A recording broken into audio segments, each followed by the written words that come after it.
So, good evening, everyone. This is the third episode of our China's global outreach, and today we will be focusing on the Latin America. And for that, we have a guest speaker from Brazil, Francisco Falsetti Xavier. Thank you so much for joining us. Let me introduce Francisco. He is right now working at a think tank, Observa China, which focuses on South-South cooperation. And at the same time, he's an entrepreneur as well. He has his business as well. And thank you so much for joining us. And please tell us about yourself. How you doing? No, thank you very much for the invitation. I'm very glad to be here. I hope I'll be able to deliver like answers, or but more than answers, like more questions for the debate here, I guess. Well, my name is Francisco, as I've said. We were classmates, aside from being big friends, in Jilin University, while I was doing my master in international relations, and Asif was doing his PhD. We've developed a strong bond of friendship. Nowadays, I work as a development coordinator at Observa China, after being a 1-year research fellow.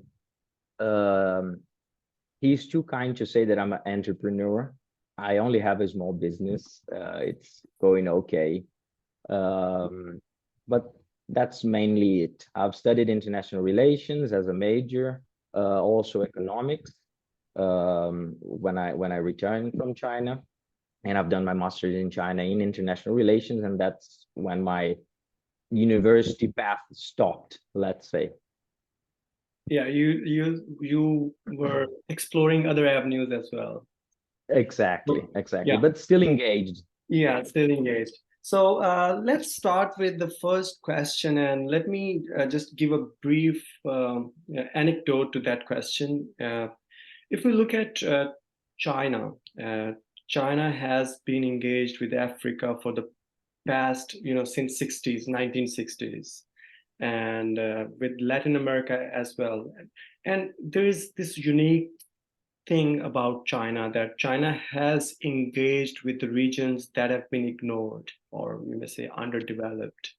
And especially after the Belt and Road Initiative, it's been 1 decade, and we've seen that China celebrated that 1 decade of Belt and Road Initiative. And China has engaged with Latin America extensively. If we look at the trade that is being ongoing between the Latin America and China is worth around $400 billion. And China has invested, like you may say, 140 or $60 billion in Latin America, mainly in Brazil, in Argentina, Peru, Chile. So my question is, how does China perceive Latin America? Like, why Latin America is so attractive for China? And if we look at Latin America, it's been a playground for the United States in the history. But now we've seen that China has extensively engaged with Latin America. So where did US did something wrong, you may say, or stepped back, which gave space to China to come into Latin America? And now, how does China perceive Latin America?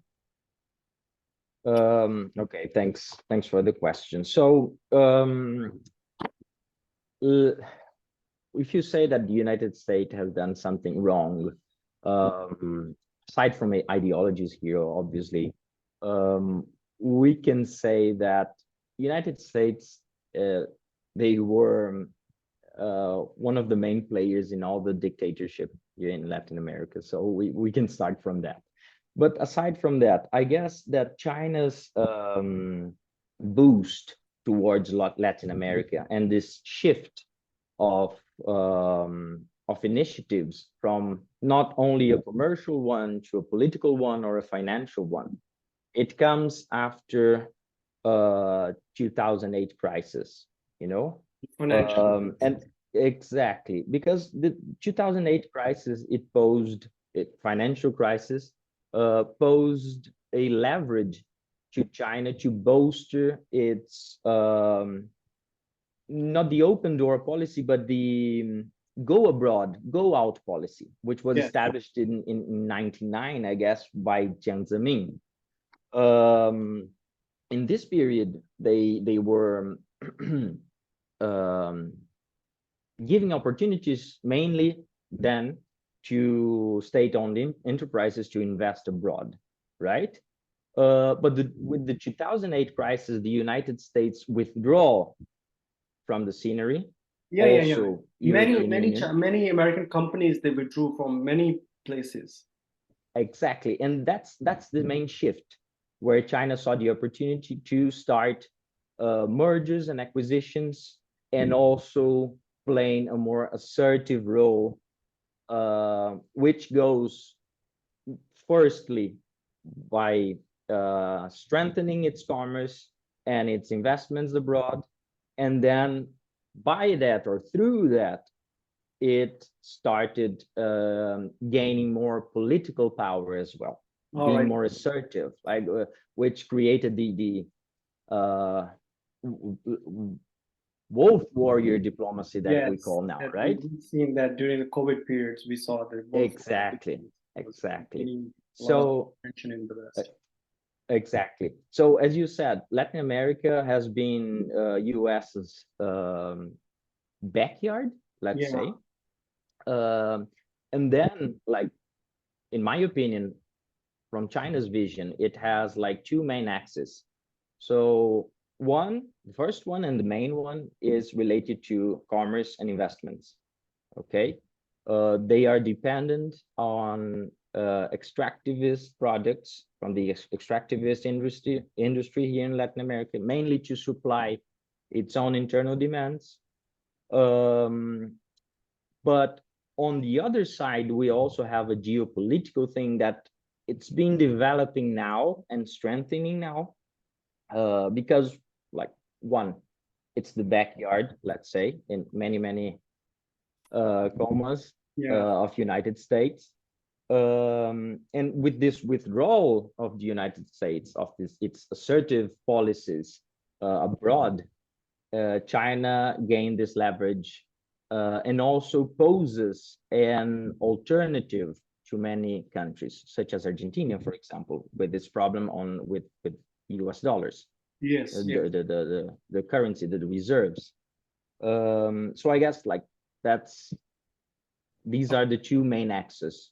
Okay, so just to finish, Latin America is it's a power on how can I say, the countries are rich in resources. Yes, that's resources. the point. That exactly, resources, especially for China, is a growing economy. And if we look at the Belt and Road Initiative, and China has been, exploring the new markets, especially for, to boost its economy or to give fuel to its economy. And Latin America is rich with natural resources, not just natural resources, but agriculture as well. And now it's a huge market for China for its, you may say, renewable energy as well. They're investing in solar there. They are investing in high tech now, especially Europe has banned it there. So they have found an alternative in Latin America as well. So now you beautifully explained about China's how China perceived Latin America. I would go to next question and talk about China's global initiatives that it did in 2021, the Global Security Initiative, Global Development Initiative, and the Civilization Initiative, which you may say that after the COVID, China might needed another, you may say, platform to promote its diplomacy, or you may say promote its foreign policy. So how do you see China's global security initiative and its development initiative and civilization initiative impact Latin America? Okay, so when we talk about the Global Development Initiative, it's sort of a replacement of the Belt and Road Initiative, right? And it's mainly focused now on environment and climate change. That's where Latin America and then mainly Brazil comes into play, because we own most of the Amazon region. Also, with the shift of government from Bolsonaro to Lula, it opened more space as well to develop these initiatives on climate change, on the fight against climate change. Yes, yes. China, it's been like, it's the biggest polluter, but it's also the biggest investor in renewable energy and energy transition. So for energy transition, you need minerals. Yes. To development, for example, to develop batteries, like, so Yeah. that's where it comes, the lithium triangle, or Argentina, Chile, and Bolivia. Also some other minerals that are found in Brazil. I'm not a geologist. My father is a geologist, so he can explain better, like, but I don't remember the name of the minerals. But they're all crucial to the development of high tech, right? 5G comes into play. That we call. Exactly, rare metals, exactly. Well, that's the Global Development Initiative that can play a crucial role in Latin America-China relations, because we are very much dependent on the export of the mineral products, extractivist products to China.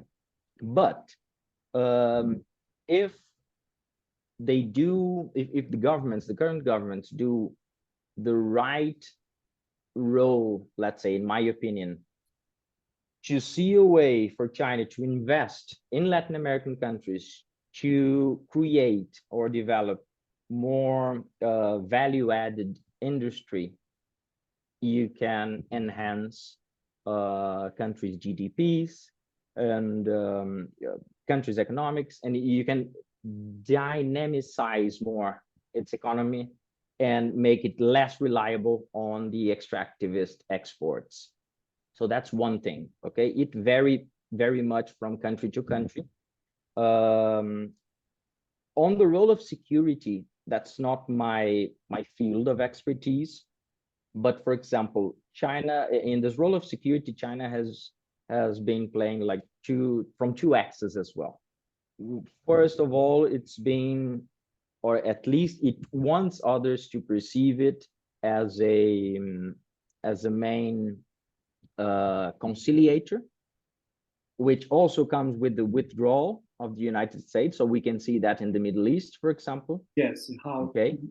And on the commercial aspect of that, it's a provider of high-tech monitoring systems, which also goes with 5G and all, which can develop security, internal security in these countries. It's what it's done to Argentina, for example. Yeah. I was about to talk about Argentina, that they have that space exploration center there, which is controlled by China.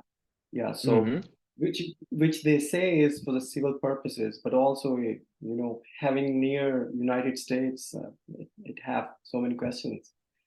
And you're absolutely right that there's a vacuum where China has come to fill in. United States engaged with the Middle East. And one more thing, if I may say, is that China also is looking for a diplomatic clout as well. So if China is investing there, it would have a diplomatic leverage on these countries as well, isn't it? It does, because as we said before, it creates a new, not a new opportunity, but an alternative path. Okay, so for example, just to get the case of Argentina again, Argentina has lots of debts with IMF, Yes. right? It has, and China, like Argentina has already engaged and signed the memorandum of understanding of the Belt and Road Initiative. And by that, it gave them the opportunity to do the swaps, commercial trades, like without using the USDs. Yes, yes. Okay, In Chinese currency, yeah. exactly. So like from one side, it's an alternative. But if we want to, we can also analyze that it's a sort of dependency. Okay, I don't want to get into the debt trap diplomacy. We can talk about later. Yeah. I think that it might vary from country to country as well. And I don't want to sound conspiratory as well, but it some people, some analysts, they say that it is also creating a new center periphery dynamic, like shifting from the United States as the center, from China as the center, but we're still continuing to be the periphery. Yeah. Okay. So exactly, I would come to my next question, and I'll link your conversation with it.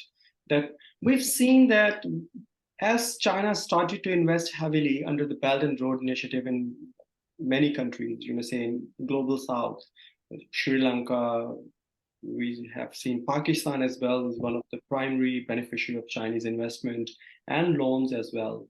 And in Latin America, we saw that in the previous 1 decade, China heavily gave loans, which is around like $150 billion of loans they gave there. Those were the loans given by Chinese banks. And Venezuela is the example. Venezuela received like $60 billion of loans. And Venezuelan economy is underperforming, but still they were getting loans. So there's a perception in the West that China is playing with the debt trap diplomacy. First, they give loans, and then they take over the assets of those countries if those countries are unable to pay back the loans. But we've seen that China also gave grace periods to many countries to pay back their loans. And now, if we can say, how do you look at it, Chinese investment in terms of loans in those countries? Is China looking for some sort of, you may say, uh, taking over on those countries, or is there some debt trap diplomacy that China is, you may say, uh, China has been doing debt trap diplomacy in some of these countries where it has invested heavily in infrastructure projects or in, you may say, other big projects? Mm-hmm. That's very controversial. I do not have like a right answer for that. I guess nobody has. But my perception is that China does not do a deliberate debt trap diplomacy, but obviously it sees the opportunity of fulfilling this role as the provider against a system that is mainly led by the West, which we can say United States and European countries, like and these mainly financial alternatives, they come as a good thing for these countries that are struggling with problems, with political problems, maybe with the US, which is the case of Venezuela.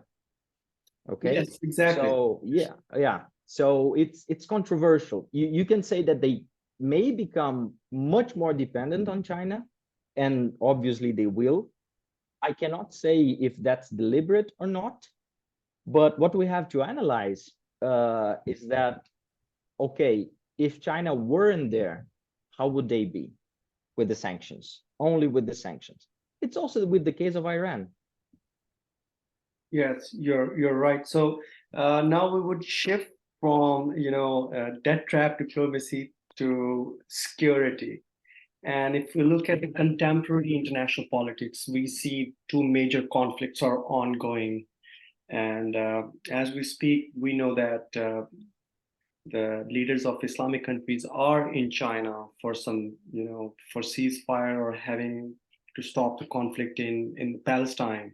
And we know that a Ukrainian conflict is ongoing, which has become more of a protracted conflict.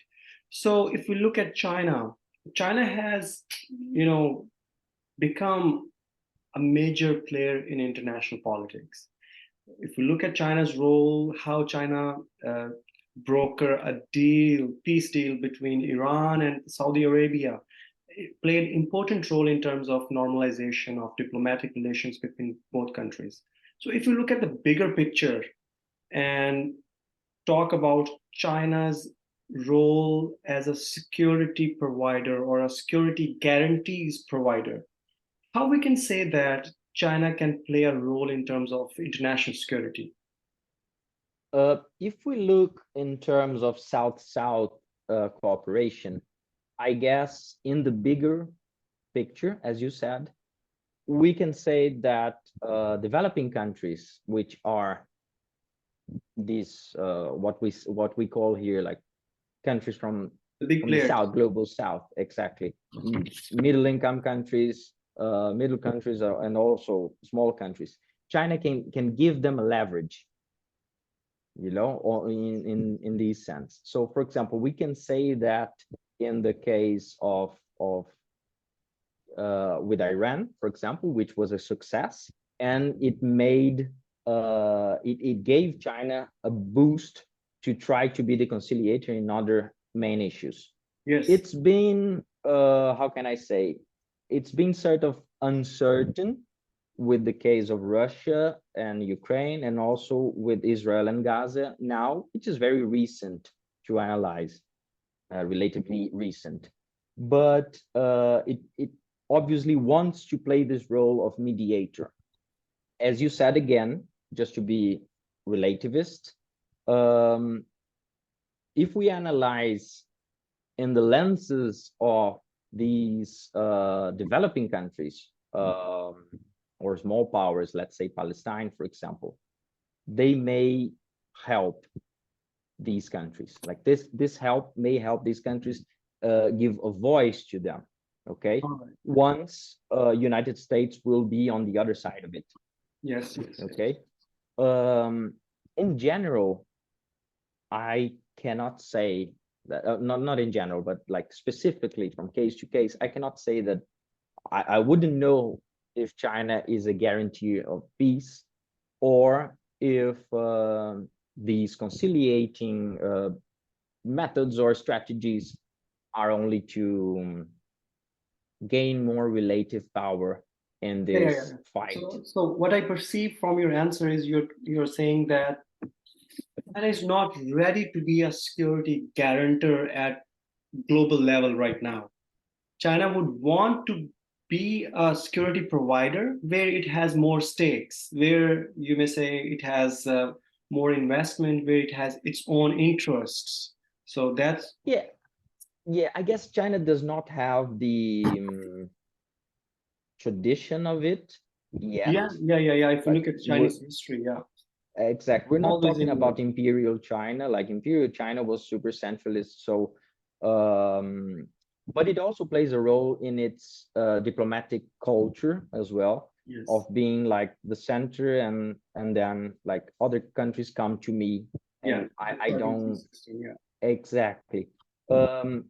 I don't know. It's I can say that it's in its path to be.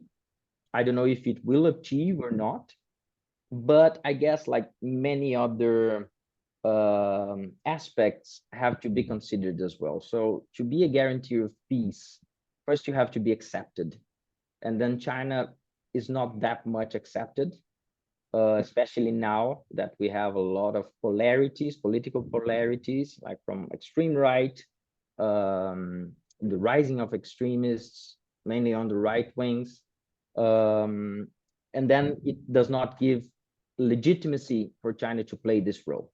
All right. Okay, that's important, I guess. It also goes with the soft power, like just does China has a soft power or not? one thing is to say, oh, America is going to save the day. Like we've been watching movies from that, like since we were young, Yeah. our parents as well. But do you see China like saving the day? Like even if it is, let's say, but people will look like with the corner of an eye and say, Yeah, there's yeah. something behind it, you know? There must be some agenda. Yeah. Exactly, exactly. There must be some agenda. Nice, So nice. that's difficult. That's something to give like legitimacy. It goes beyond the power it has. Fascinating. You explained it beautifully. And now I would come to the next question that is more important than the previous one, I would say. And it's more about China's energy needs. And we have seen China is heavily engaged with the countries which are rich with energy resources. We look at the Central Asia for the gas, right? Natural gas, Middle Yeah. East, and Latin America, where we have Venezuela, we have Peru, we have Chile, Brazil. Argentina, Brazil.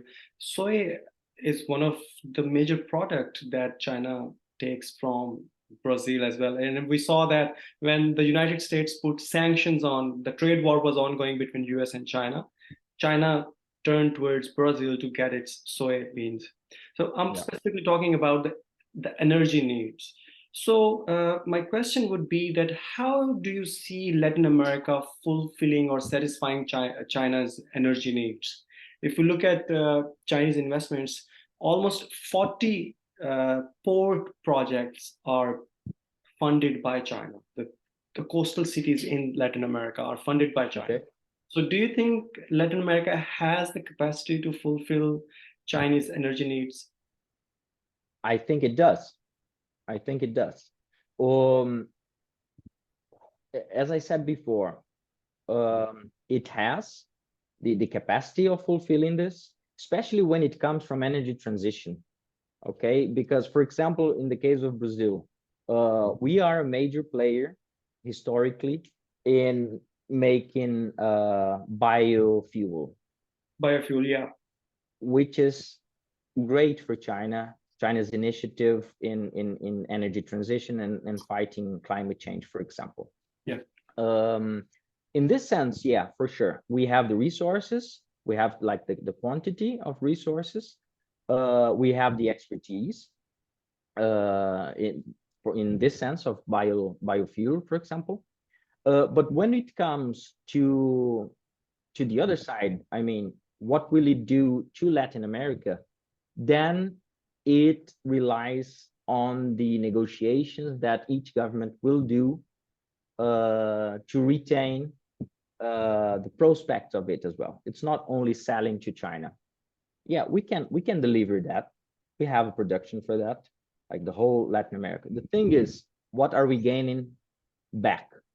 Okay, how is it gonna turn positively for us? Latin America. Yeah.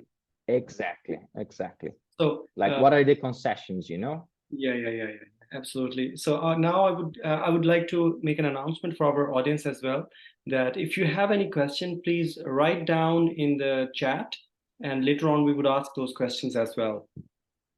Yeah, So in the chat, I'm sorry, Asif, in the chat, my father put here like the rare earths. all right, But I'll have a look. yeah, so it's like if people want to like copy and paste and just for Yes, like studying purposes, I really don't remember. I'm it's all very right. bad We at are social chemistry, so scientists. We don't know the pure science. I understand exactly. that. I understand that. All right. So my next question is related to the technology. Now in 21st century, we see that there is a revolution in the tech world, or you may say we see the coming of artificial intelligence and 5G technology and many other inventions in the field of tech. So here I would look at in terms of the competition between great powers of they are competing with each other in terms of technologies and having an edge in technology. We've seen Mhm. historically West has dominated that field, specifically if you look at the United States in terms of, high tech industry, Silicon Valley, right?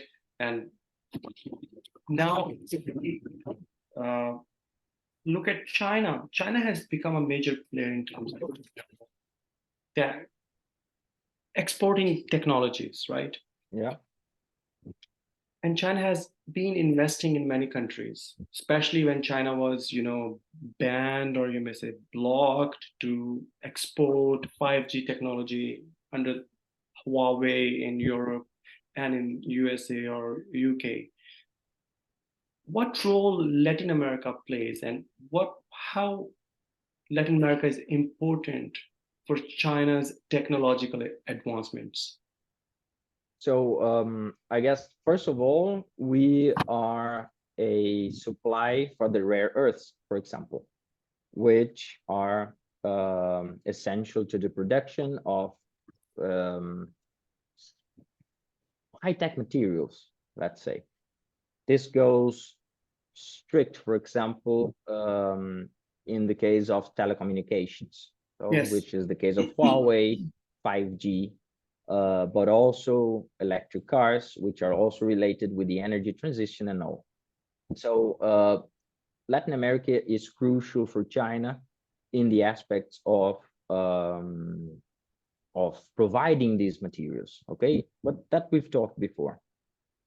But Latin America is also a fertile ground for Chinese investments because or we need of these technologies because we do not have it. Okay, so we might have the resource, but we do not have the expertise. I see.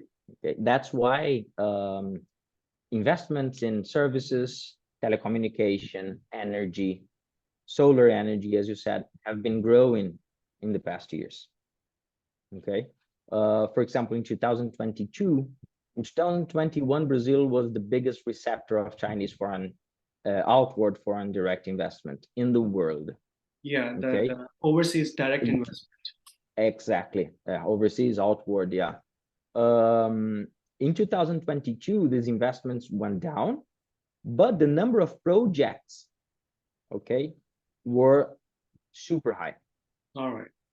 Okay, and you've seen, if you get the numbers, you've seen that obviously that it differed from region to region, mainly in the Southeast Asian, Southwest, sorry. But most of these projects, not most of them, but the areas of telecommunication, energy, in general, okay, especially electric energy, which has been here for longer than only last year, they've been growing. So like the relative space have grown. I see. All right. All right. So my question here is about that we've seen China is engaged with the Latin America, is investing in technology, investing in agriculture, investing in renewable energy as well. So don't you think since it's United States backyard, how China threatens the United States, who is the superpower, you may say, and as China is replacing the United States in Latin America, don't you think there is any alternative that US is trying to engage back these Latin countries, South America or other countries, and how US can confront China? That's a difficult question. Obviously, that the United States perceive it as a threat. We can see that in the case of 5G as well. Again, actually. But the thing is, I don't see any major US initiative being played on. It might make a lot of pressure, but I don't see any viable Yeah, you may say like the US only have a political pressure to not engage exactly with China, but exactly they are not giving any alternative alternative incentives to the Latin American exactly countries that could, exactly they can look towards the US. Okay, you are bringing this investment, so we abandon China and we will engage with Exactly. the When United it States. comes to this, when it comes to this extent, I guess we can also say that the United States, since after Obama, it's been struggling with the political problems that, well, with the assumption of Trump. Now Biden is also like, you know, slipping a bit. Yeah, Trump is gaining a lot of um, despite the reports and all, Trump is gaining even more power. So we don't know if Trump is going to come back, and that contributes to this withdrawal of the United States. So we've seen that in 2008 it withdrew economically, and now after that, around 2015, 16, I guess, it also started withdrawing its political influence all or right. attractiveness, you know. So, but for example, that also might differ from country to country. So Brazil, for example, has a very pragmatic diplomacy, and in the country of Argentina, it does not need, actually. That's like the main, I guess I can say, the main position of our diplomacy. We have such an extent areas of cooperations with China that we do not need to engage in the Belt and Road Initiative. All right. Aside from that, the diplomacy would not say that, obviously. Aside from that, we'd also have a lot of pressure from the United States. Okay, so obviously that this pressure is being calculated in the diplomatic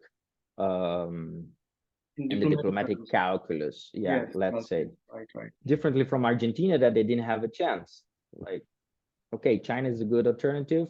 We need money. Let's do it with China. We still have to sell it. So my next question, it's related to one of the questions that is being asked in the chat, and the question is about that. I didn't see, sorry. Seen after the Belt and Road Initiative, we saw that China invested heavily in infrastructure. Like it launched huge projects, railroad projects, or you may say, in connectivity was the main focus of Belt and Road Initiative. So I would ask, in Latin America, China also invested in the beginning in infrastructure projects, as I talked about the 40 coastal projects, the ports that are being built in Latin America, from Argentina, Chile, Brazil, Ecuador. China is investing in those countries. So how China is impacting Latin America in terms of infrastructure development? I think it's a positive impact once we need investments in infrastructure. So, for example, with the case of Argentina as well, again, it has a big interest in investing in the railroad from Vaca Muerta, which is like a resource plant in the state of Neuquén, in the province of Neuquén, to transport the shale gas through the port of Bahia Blanca, White Bay. If that is concluded, it's very good. Okay. For example, in the energy sector in Brazil, mainly the electric sector, it helped a lot as well. With the concession of the 5G, it also helped a lot. Okay, not only by giving jobs, but mainly, but also because we struggled to have or to receive this kind of investments, especially in infrastructure. Also, after the crisis, the political crisis we had with the imprisonment of Lula and the outrages of corruption in big infrastructure companies here in Brazil, we were sort of lacking that more than ever, you know. So it is good for job creating purposes, what we have to see, the counterpart, let's say, is the knowledge absorbing part, okay, which is what China did before. So China's strategy to grow was to bring foreign direct investment and then learn from them, and then after that it gained knowledge to build its own Silicon Valley, which is in one of the XZEEs. Okay, so that goes again in the perspective that governments have to have a sort of a leverage to retain, to be, how can I put it in better words? All to right. be sure. Yeah. But you know what I mean, right? Yeah, to be sure they're going to have this positive return, which is a long-term return, because then we gain the knowledge on it. I think you've been practicing your Portuguese for a long time, and it's been a long time we did not speak in English. Yeah. That's why. But I know what you mean, what you want to explain. I completely understand. So I would ask. But did people understand as well? Did the audience understand? I'm sorry I for hope the English. they understood. My question is specifically related to this one. So now let's talk about specifically Brazil. Brazil is one of the main receptor of Chinese ODI, overseas direct investment, you may say. If you look at previous decades, $60 billion have been invested in Brazil. And how do you see Brazil in China's favor? Or do you think that if there is going to be, if China is diplomatically going to be standing alone in international politics against, other major powers, do you think China would have that diplomatic support from Brazil and from Latin American countries, or from all the countries where it has invested? I guess it depends on the country. And also it depends on which topic we're talking about. So if we talk about the restructuring of international financing, that we can go to this status quo or revisionist power. Yes. If you want to create alternatives for transactions, commercial transactions, financing, and stop, or at least refrain, the dollar diplomacy. Yes, I guess many countries would support that. Okay, when it goes to other relative questions, which is what China, I guess, is trying to make with its global civil initiative, or GCI. Yeah. The civilization. Civilization initiative. That might be a problem. All right. In the case of Brazil, as I said, it's very pragmatic. So it will not balance or bandwagon from one side to the other. It will be in its pragmatic position, which tries the most, as any diplomacy of every country should do, to assure its national interests. And we've been playing a good role on that.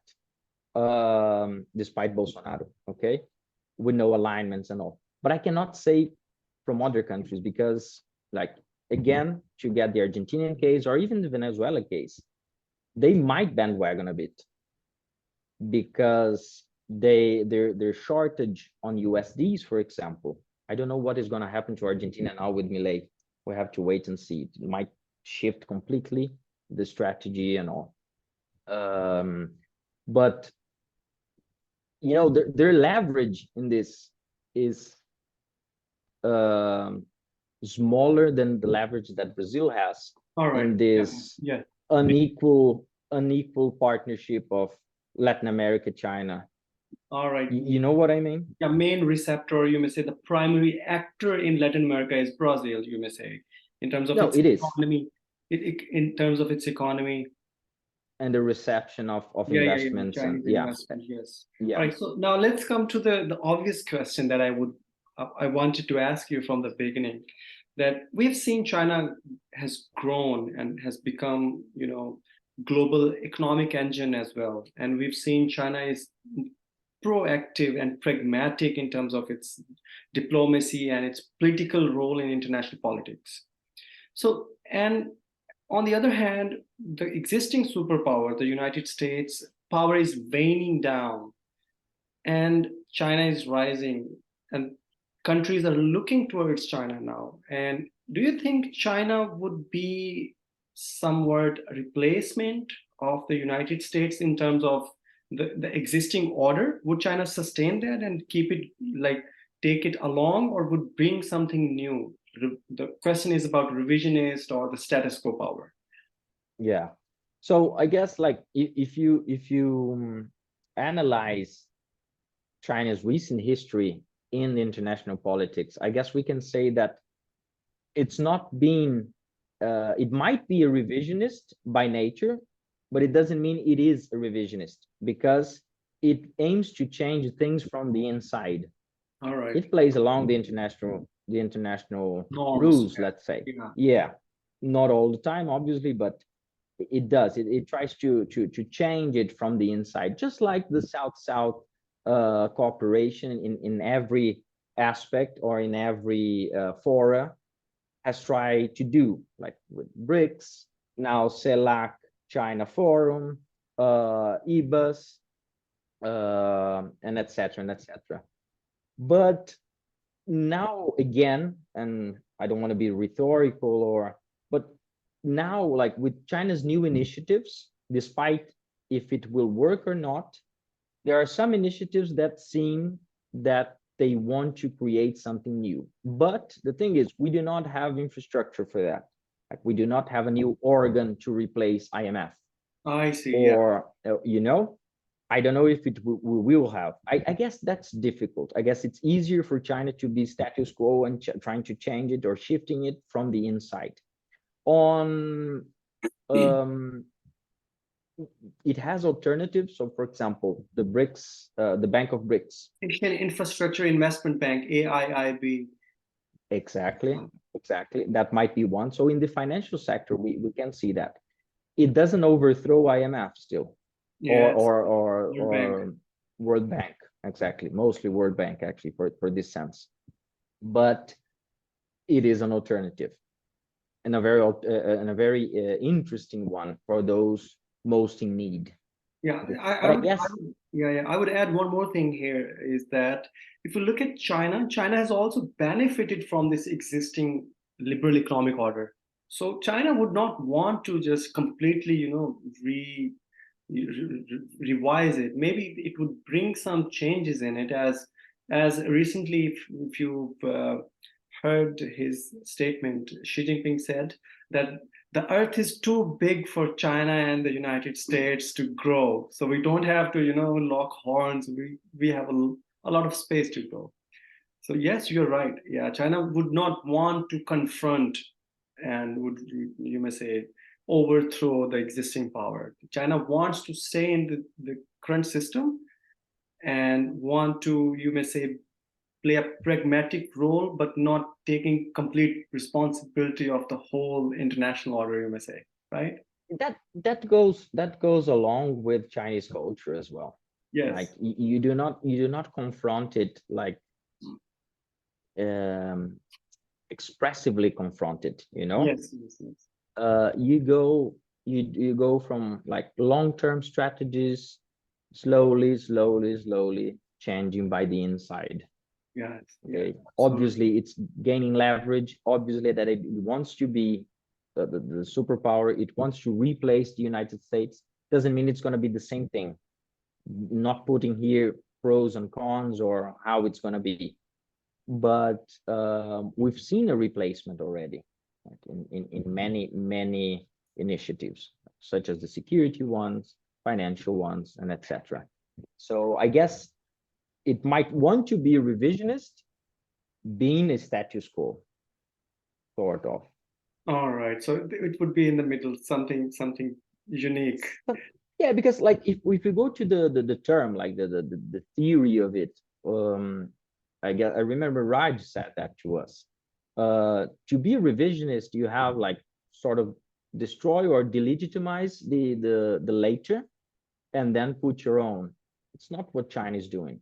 It's Yes. creating alternatives, I know, but it's not, and it doesn't even have the power to recreate something new. Yes, yes, yes. Which also goes with the China's legitimization. Yes. Like Absolutely. it might be legitimized for developing countries, for the South, for the global South, So, but not for the main yeah. countries. Yeah. Now I have another question, and there is a question that been asked in the chat. I would link it with my question, and it's about the great power rivalry. We've seen that in Asia Pacific, we've seen Quad, we've seen AUKUS, right?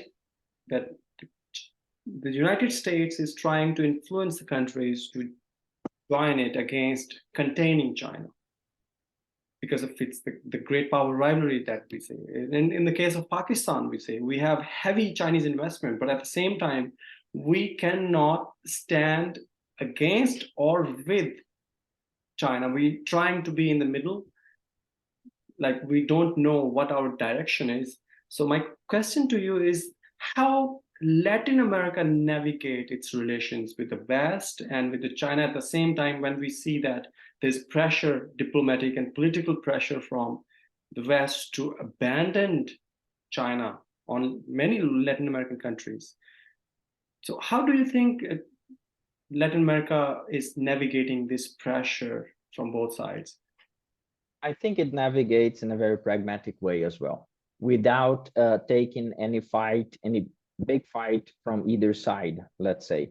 I'm basing my answer in Brazil, but I guess we can put it as a whole, despite like small differences, okay? For example, with the case of 5G again, it would be good for us, but we were with Bolsonaro, so we had some restrictions. If we didn't have Bolsonaro, for sure, I imagine that Huawei would get it like fully, which is not what it got. Despite the pressures from the US. But the thing is, we have as we have strong and very solid relations with the ally, with like central countries, it is hard for them to like they play some pressure to some extent, but they also rely on us as we rely on them. So, for example, the United States and China have been I mean, Brazil, main partners for what? More than 10 years now, like in this sequence. China the first in terms of commerce and investment, okay? Then United States, then Argentina in the case of Brazil. And that does not shift. Like United States was the first one until 2009, when China became after the 2008 financial crisis. Okay, Yeah. so I guess like relations are stronger, and Brazil plays a very good role in not establishing a side, but taking the opportunities it gets. All right, I understand. Okay, Argentina is a bit different because of their economic situation. And I'm talking here about Argentina and Brazil because it's what I most know of. Okay. Yeah. Venezuela is another thing. Okay. But if we, yeah, if we say in general, I guess we can, we try to be as pragmatic as possible. And that's been working, you know, because you do not have like an ally, like I am China's ally, I'm United States ally. It might shift. Yeah. It might shift from government to government. For Bolsonaro, abruptly changed our position, our traditional position of neutrality towards the United States. But now we're back in the game, on the traditional game of being pragmatic. All right. Argentina might now, if Milei executes what he's been saying, his rhetoric, it might allies with the United States. Okay. So, but in general, we've been pragmatic. Fascinating. It's been very thoughtful and knowledgeable conversation that we've been doing, and I hope our audience have had a good, how to say, interesting, uh, mind refreshing talk that they were listening to. And I hope I have answered it right. Like the yeah, last question was all questions are very good, but the last one, it's one that we can talk like, I guess, for hours and hours, because there are lots of small shifts in the periods as well. It depends on presidencies, the focus they're based on, you know. If we put it as a whole, we can say it's pragmatic, but this is a question we can go like hours and hours. I don't know if you're going to open the chat, but I'd like to know from the audience as well, despite from my rusty English, if like questions were your at English least. is perfect. Your English is perfect. No, Uh, no. Yeah, audience, I would go to the audience, and if you have any question, please write it down in the chat box, and we would ask these questions.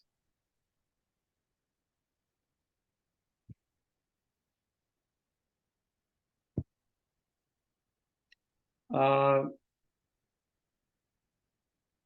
I think it's been there were two questions. There were two questions that were asked from the audience, and